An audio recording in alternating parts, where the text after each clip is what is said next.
Putty prime, putty prime, putty prime.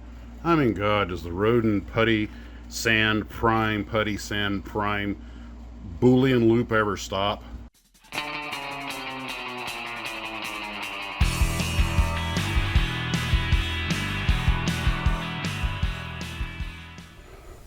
Hey Glue Troopers, welcome back to the Tarbus. I'm wrapping up after another half day of building, and we went out and actually celebrated our anniversary today, and I have one more evening of fattening deliciousness from leftover birthday cake. And it's almost feeding time. Ha ha ha. Feed the model maker. So, what did I get done today? And a little bit of a report for you.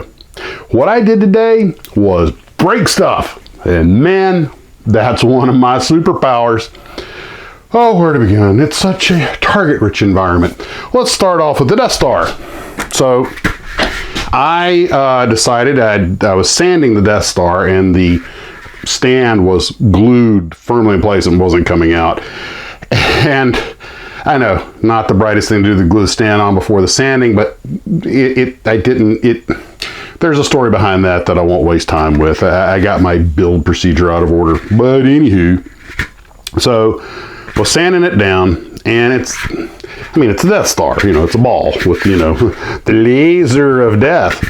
And which by the way makes a nice little flat spot to set it on while you're painting it.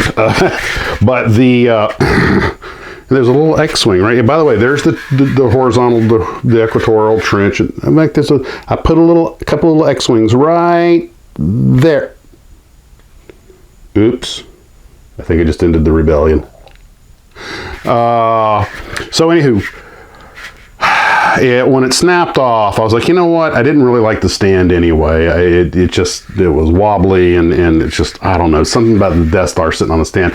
And I really thought about hanging it up anyway. So when I'm done with this, I'm just going to hang it here in the Tarbus. I've got the space station hanging right there. So, good Lord, I've got 15 models hanging from the ceiling just to make room for most of them. And so this is one model that really will look better hanging when I'm done. So what I'm going to do is I'll finish priming it, then I will hit it with a light gray, then of course take forever to tape off all the little areas, but then of course hit it with a dark gray, peel it, and that'll pretty much be it. That's the build plan anyway. So enough about the beach ball of death. Now, on the rodent kit, well, you've probably already seen the intro. Need I say more? Have you guys ever been on like your third iteration of putty sand prime to find pits and holes that weren't there before? But it is starting slowly to take shape. Now here's the irony. It's a relatively simple kit. I mean, the number of parts and everything. And it's been a bugger to build, which I had heard from people about rodents, and I'm in the rodent, it's a tough build club. Worked on modeling skills. But hey, it's got some fairly poor fits to compensate, so giggity. But I started on the Star Fury because I'd finished the APC, and so I'm doing all science fiction for the science fiction build that's coming up. And the Star Fury, which is a level 2 kit, it's a monogram Revell.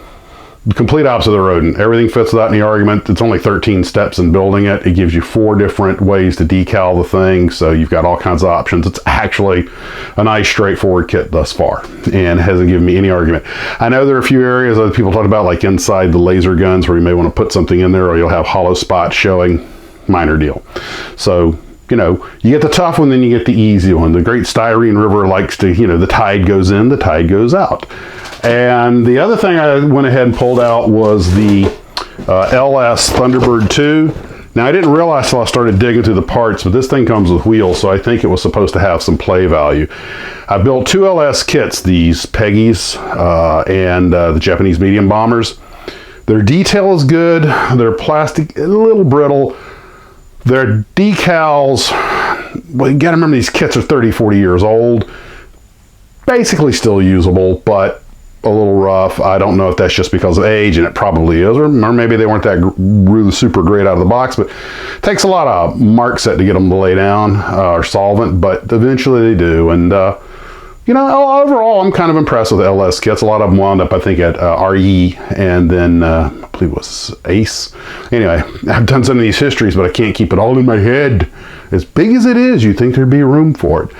But, hey, got to have room to stuff that ego in there somewhere. I mean, airline pilot.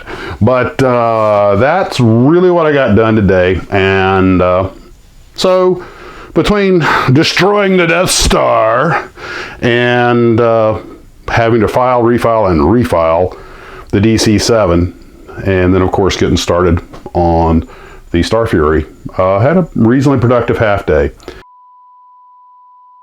I totally forgot to mention that I cut up the Death Star stand to make a stand for the DC-7, and it was a little more difficult. Cutting it was a trick, as you would expect with something that big, but just making the piece to fit in the gap was tougher than I thought.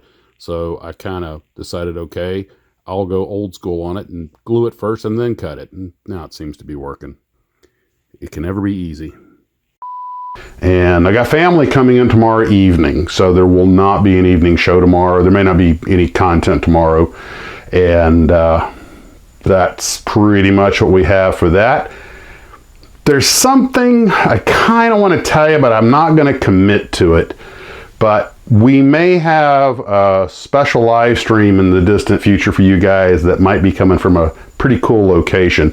It was suggested by one glue trooper, and then I contacted another glue trooper, and it turns out it might be positive, and I mean, he thinks we can do it. So we'll see how that all pans out. So guys, take care of yourself, and we'll leave the mystery out there and keep you guessing, keep you on the tenterhooks. What is a tenterhook anyway? I don't even know.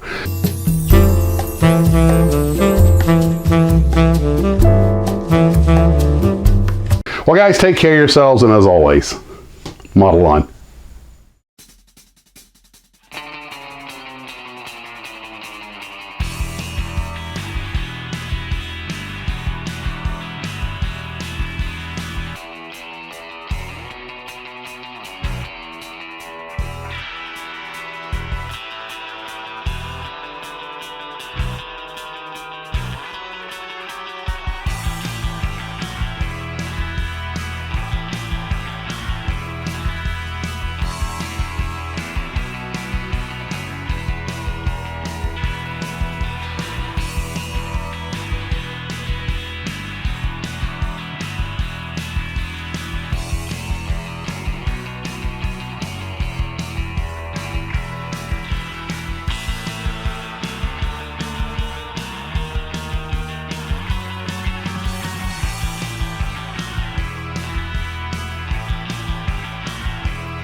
My lordship, your lizard under glass is served.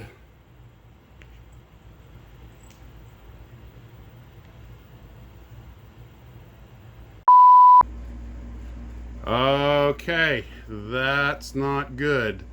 I picked it up and snap, off she came. I don't think there's any fixing that in a reliable fashion, but gotta be honest, I was never a big fan of this stand to begin with. I'm thinking I'll putty that up and make her a ceiling hanger where you can see the Death Star in all of its terminus glory.